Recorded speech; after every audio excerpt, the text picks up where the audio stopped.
pain and when in earned repose, let come victory or no defeat.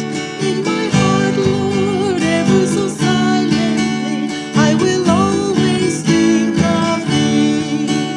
In my heart, Lord, ever so silently, I will always think of thee. Dear God, my God, I am thine for eternity. Dear God, my God, I am thine eternally. Please join us. Dear God, my God, I am thine for eternity. Dear God, my God, I am thine eternally.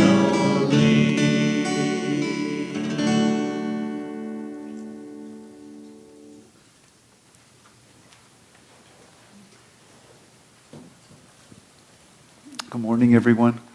My name is Nayaswami Ananda. This is Nayaswami Maria, and it's a great joy to be here, share with you, whether you're here from a program at the Expanding Light or watching online somewhere in the world. It's a great opportunity to come together in satsang and to feel the divine together. So thank you for coming. I'd like to read from Rays of the One Light by Swami Kriyananda, which is parallel passages from the Bible and the Bhagavad Gita. And this week the topic is, In Surrender Lies Victory. Truth is one and eternal. Realize oneness with it in your deathless self within. The following commentary is based on the teachings of Paramahansa Yogananda. A case might be made for surrender as a path to victory in worldly conflicts, the way of passive resistance, for example, in preference to armed resistance.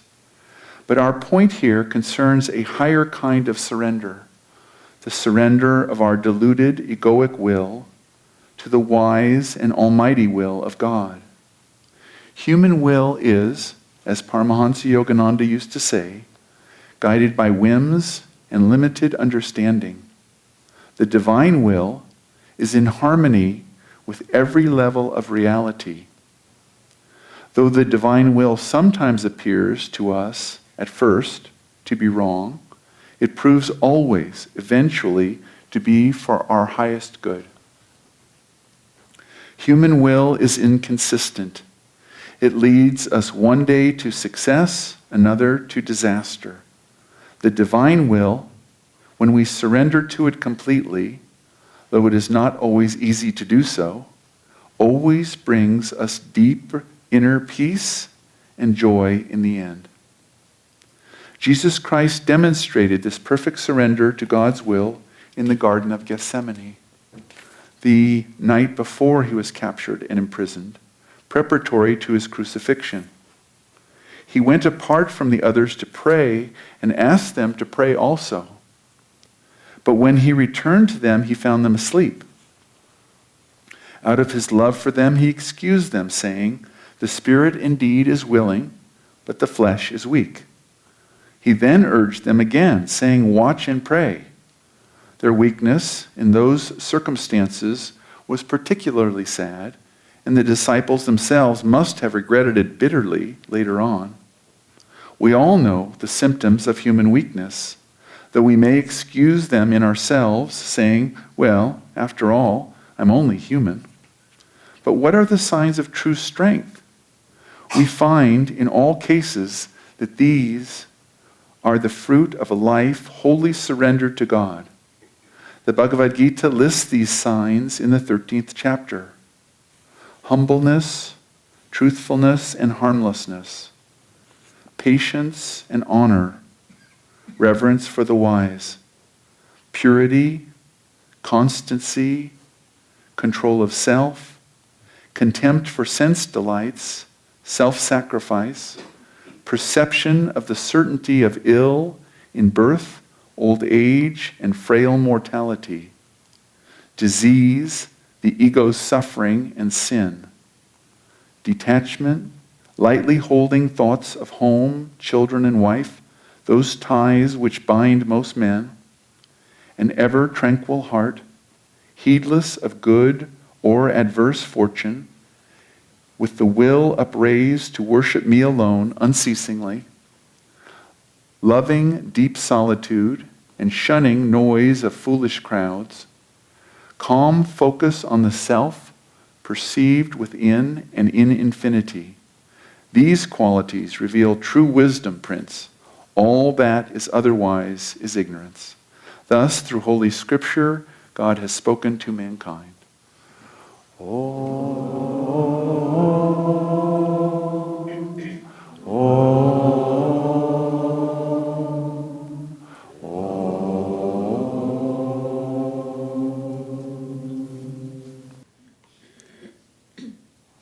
I'd like to read from Yogananda's Whispers from Eternity. I hadn't intended to read the one that I am going to read, but as I was saying the words mentally to myself, I was overwhelmed by the relevance. So I'm going to read from Yogananda's poem Samadhi. I'm not going to read the whole thing, it's a long poem. I'll read just the beginning part. But truly savor these words. They're a very powerful teaching. Vanish the veils of light and shade, lifted every vapor of sorrow, sailed away all dawns of fleeting joy, gone the dim, sensory mirage. Love, hate, health, disease, life, death, perished these false shadows on the screen of duality. Waves of laughter, scillas of sarcasm, melancholic whirlpools melting in the vast sea of bliss, the storm of Maya stilled by magic wand of intuition deep.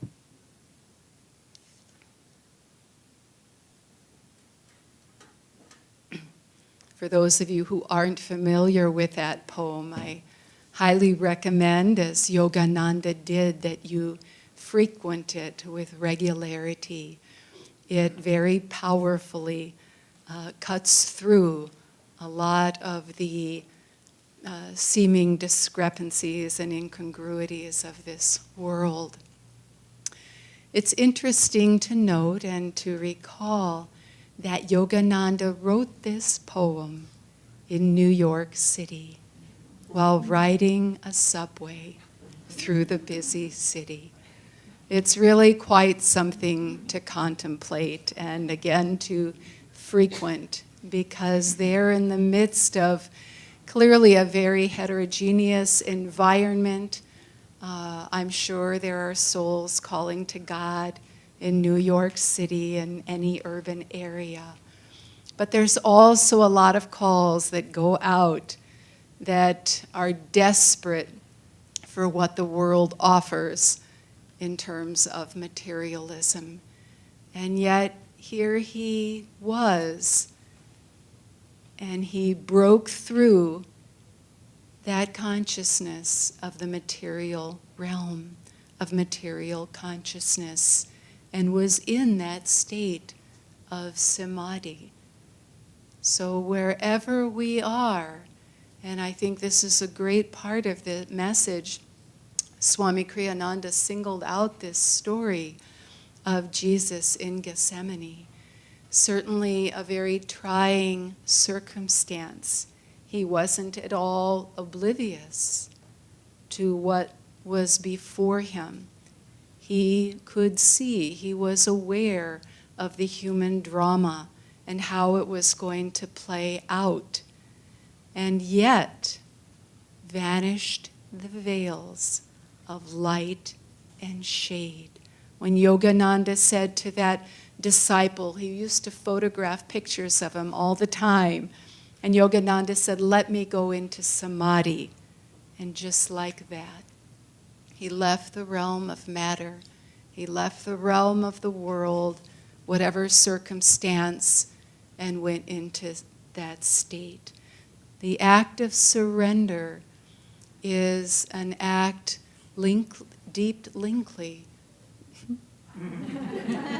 deeply linked to the divine will within us. Swami Kriyananda said, divine will is in harmony with every level of reality. And so, in every level of reality, we need to rise to that state of consciousness which is in tune with the divine will, not the egoic will, not our desires, our plans, our perceptions, but the divine will. A few years ago, Ananda and I had the opportunity to spend some time with Ophelia Sanchez, the mother of one of our members, Irene. And many years ago, decades ago, she was spent more time here at the village visiting her children, grandchildren. And on this particular occasion, she had just previously injured her knee very badly. And then if that wasn't enough, on top of that, her ankle. So she was sitting just one morning and praying to God. She worshiped God in the form of Jesus Christ, but certainly not exclusively. And she was praying, and Yogananda came to her, and her ankle was fully healed. It was a very problematic situation. It was a very serious situation. And it hadn't been healing or showing signs of healing. But it was completely well. And she said to him, "Do you appear here often? Do you come here often?" And he said, "I am always here. I am always here. Not just at Ananda village, not just at Ananda, wherever around the world, but wherever the devotee is, wherever the sincere heart is, wherever the open offering heart and life are. The masters are there. Yogananda is here. And so, are we aware of that? Are we open to that? Are we constantly trying to make that connection and refine our egoic will so that it becomes one with the divine will? You know, the life that we live is none other, in reality, than the life which God is living through us. That's what we're trying to connect with. That's what we're trying to attune to.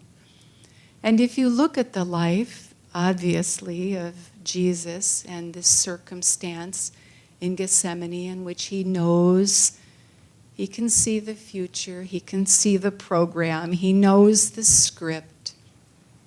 It's unlikely that we're going to have in this incarnation a test of that proportion. However, if our goal is to relinquish the ego, we can pretty much count on it getting a little nitty-gritty at some point. You know, really hitting the wall, because the ego is not going to easily relinquish that, even if it's what we so desire. There's going to be a battle there. There's going to be a fight. There's going to be what we lovingly call a spiritual test, a big one. And we're going to need to meet that. And Swami Kriyananda so beautifully makes the connection. Because if we look at what Jesus is about to go through, that's a leap, okay? That's a big leap in consciousness. But he makes that connection. He pulls it back to the very relevant, the very practical, the very thing that is going to bridge that gap of relinquishing the egoic will, offering it in to the divine will. And he says simply, say yes to life. Get into the flow of saying yes to life and praying to be in tune with that will, to be a part of that will, to be an expression for that will. Years ago, Ananda and I had a couple days off and we drove to Yosemite. And somewhere on the way, quite out of character, I assure you, I said, let's climb Half Dome. I don't know, well, I know where that came from. It came from God. There's no way I would have gone there. I had no plan. It wasn't on any to-do list that I had or had ever even considered.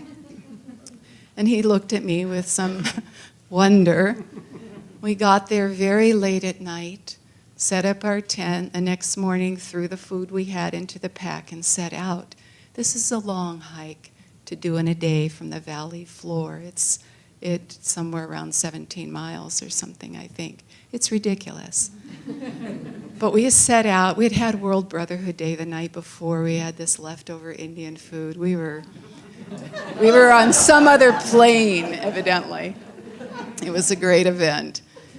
And so we charged up the mountain, and we got to the base and started up. There's this pile of gloves there for the next person, and a cable slats across a slick, glacial, smooth surface. And we started going up. And by then it was 3 o'clock in the afternoon. Thunder clouds assembling. They tell you, don't go there if you hear thunder, if you see lightning. And about 30 feet up, I just froze. And I looked to my right, I looked to my left. You know, tens of thousands of people climb Half Dome, but it is dangerous. People do die. And I just froze, and I thought, what am I doing? What am I doing here? How did I get here? And I couldn't go on. And I said, Ananda, go, keep going. He said, what's the problem? Just keep going. And I turned around and I went back. It took all my energy and presence of mind to get down. And I sat at the base and I just thought, Master, what are you doing? You know, I don't want to do this of my own will. Is this my will? Is this my ego? Do I need to do this? Do I need to prove something here? What is this about? Because I'm only here for you. And we had this conversation, and I said, you know, am I supposed to do this? Do you want me to do this? And it wasn't like I got a, yes, get on up there. But peace enveloped me, and my calmness resumed, and I just knew it was okay. It was okay. I had Guru's blessing. This wasn't some whimsical thing I had thought of, something I had to prove to the world. And so I started out on my own and went to the top, met Ananda up there. Thunder and lightning started to do its thing. We didn't stay very long. We came down. We didn't get down till to the valley floor. It was about 10 at night. The last couple hours we were with a flashlight on very uneven terrain. But there it was. And what it was about for me was just that constant surrender to be in tune with divine will. In our daily lives, if we're not building upon that in our everyday lives, it doesn't have to be a big thing or a dramatic thing, but if we're not building upon that, we won't attract, because it is attraction that brings to us, and the love of God, the tests that we need to fully relinquish this limited human ego. And so it's a constant practice of saying yes, of doing more than we think we can do, of looking for the challenges that are going to exercise us in that aspect, in that way. When the community was founded, the Ananda community in Sacramento, we had a big project ahead of us getting ready that property to a place that reflected the life and the beauty of discipleship. And one area that we had to work on very early was the area of the pool. It's at the end of what is a cul-de-sac. And that pool, it's not a big pool, but it was completely surrounded by cement. Very unattractive. And then, to make matters worse, there was this huge, big barbecue was all we could think of, but it was about 15 feet of cinder block, this high and about 5 feet wide, just this monstrosity of more cement. And we didn't want it there. It was all about making it beautiful, making it a place for the spiritual life. And so we thought, what are we going to do? And the road ends considerably before the pool, and there is landscape there and trees. There is this kind of beautiful landscape and ornamentals and chain link fence, and we would have had to take it all out to get a truck in there. And we thought, well, we've got people, we've got devotees, we have energy, we can do this. And so a few of the guys went out there to see what we were going to have to deal with, and they got jackhammers, and they checked about 3 different spots, and it was about 6 inches deep. And they thought, we can do it, we can do it. And got a dump truck that would hold 7 tons of concrete, broken up concrete. And it was right about the time of Rajasi Day, which is an annual celebration of the life of Rajasi Ananda. And we thought, let's get all of us together and do this project.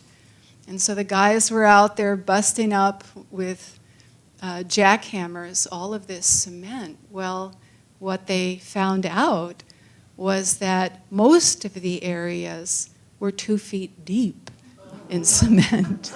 Evidently, they had brought the cement in there and just poured to bring it all up to level. 2 feet deep cement. We had probably 3 wheelbarrows. And we formed this human chain. And all day, except for lunch, we just stood next to each other. And we got it in our consciousness. Master's giving us this piece of cement, and we're giving it to all of our gurus. And we just stood there all day like this, moving cement. And we finished it. It was unbelievable. It was miraculous. And this one devotee, she came forward. She's a legal secretary for the state of California. She never does anything physical. She's never outdoors. She's always at her desk. And she came up beaming. And she said, "This is the greatest thing. I have had so much fun. I feel so much energy. Can we do it again?" We were like, no way. But when we can find that consciousness within ourselves in daily life and just say, I can do this. I have more energy than I know of. And to see that through, to follow that through, and to even look for those circumstances that are really going to push us out, maybe not to the edge, but a little closer in that direction, so that we get used to that consciousness. Someone at our satsang the other night on Patanjali shared, Swamiji said, I've been doing this a long time. And we exercise that muscle, we exercise that ability, that consciousness, and there we are. There we are. We're in tune with that vibration. We've busted out of that little box of limitation and Maya, and we're closer and even on that state of consciousness, which is the consciousness of the masters. It's easy to look at that story of Gethsemane and go right to the disciples. They blew it. They fell asleep. And how many times have we fallen asleep, not quite heard what the teacher is saying, haven't quite heard what the guru is telling us, didn't quite get it right with our guru buys. It's so easy to go there because there is still this ego we're wading through. There are still these points that needed to be fine-tuned and refined. But what Swamiji did was pick this reading up by the example of Jesus. He didn't get caught up in a teaching, delivering a teaching, a sermon to the disciples. The spirit is willing, the flesh is weak. That's all he said, and he said it with love. And then he just did what he needed to do. He got inside and attuned to the divine will and to his life centered in that reality and ability to say yes, whatever it is, whatever is happening. Years ago, at the end of Swamiji's life, he still hadn't written yet the Bhagavad Gita commentary. And he knew he was destined to write this. His guru had asked him, had worked with him side by side on this project, and yet so many years had gone by, and a part of him felt unequal to the task, and he no longer had access to the original manuscript. And so he wondered, and it even troubled him a little bit. How am I going to do this? When am I going to do this? And one night he had a dream, and Yogananda came to him, and he explained to Yogananda the problem. How can I do this? I don't have access to your commentary. How can I write what you have asked me to do? And Yogananda said to him, don't leave out the possibility of a skylight. Swamiji didn't know what that meant. A skylight? He was enthused, he was encouraged. He thought, maybe this can happen in the little time I have left, but he didn't know how. And finally he just thought, well, I could at least just start writing and see what happens. And he started to write, and it just came through, purely, entirely, just as he remembered it. He said, not word for word, but content for content. Yogananda gave him that ability and that clarity and that exactness of interpretation, just as when he was side by side with Yogananda. It's over 600 pages. There's over 700 slokas that he distilled into a living, vibrant commentary, but more importantly than that, teaching. Because of a lifetime of simply saying yes. Yes to God, yes to Guru, and finding in his heart a way to do that, which isn't always easy. Because we've been so focused on the life of Lahiri Mahashai this week, I wanted to share one story about his life. And a disciple was coming to him for initiation. And when he arrived to see Lahiri, Lahiri welcomed him, but he said, why didn't you go and make an offering at the temple to Shiva? You need to do that. And the man said, but I've come to you for initiation. And he said, go to the temple. And the disciple went there, and prayed deeply to God. And some time went by.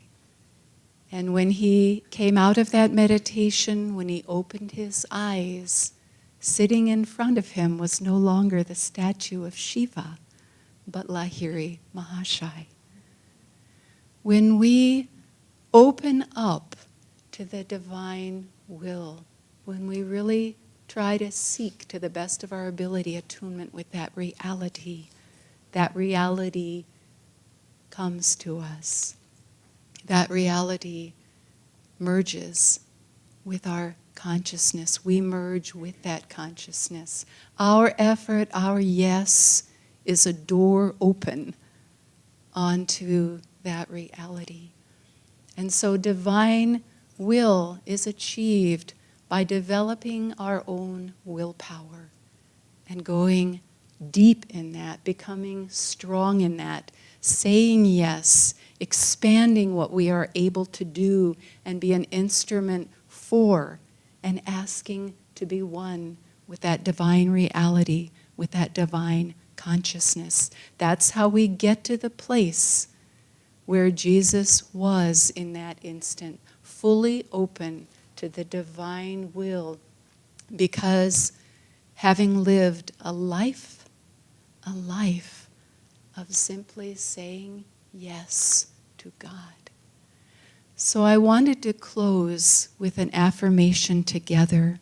And this is an affirmation that Swami Kriyananda gives for developing willpower within ourselves. And he asks us to focus at the point between the eyebrows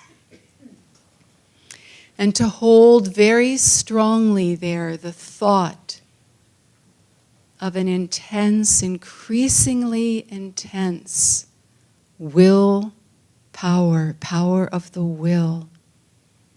So center that thought at the spiritual eye. And then let's do this affirmation responsively. My will is one with thy will. My will is one with thy will. United to thine. United to thine. My will can move mountains. My will can move mountains. My will is one with thy will.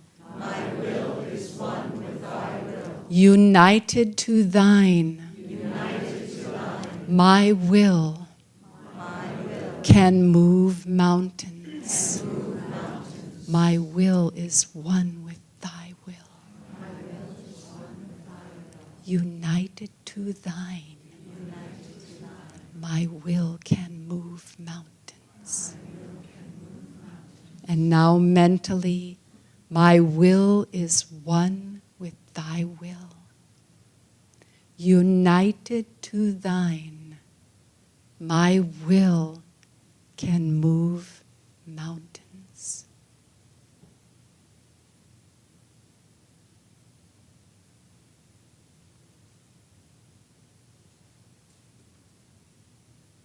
This is from Swami Secrets of Love. Love, like a garden, needs tending daily.